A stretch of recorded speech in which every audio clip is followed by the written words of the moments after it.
ថ្ងៃនេះដែរតម្រុយឆ្នោតអាវងយើងខ្ញុំក៏មាននៅតម្រុយឆ្នោតយួនដូចជាសពមួយដងដើម្បីធ្វើការចែកនៅតម្រុយឆ្នោតយួនជូនទៅកាន់ពុកម៉ែបងប្អូនក៏ដូចជាប្រិយមិត្តទាំងអស់គ្នាប៉ុន្តែមុនចូលទៅកាន់នៅវីដេអូសូមពុកម៉ែបងប្អូនកុំភ្លេចជួយចុច like subscribe អ្នកមួយផងដែរដើម្បីទទួលបាននៅតម្រុយឆ្នោតអាវងយួនជារៀងរាល់ថ្ងៃអាវងសូមលេខឆ្នោត74អាវងសូមលេខឆ្នោ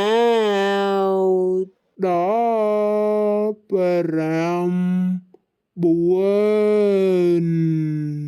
អាវង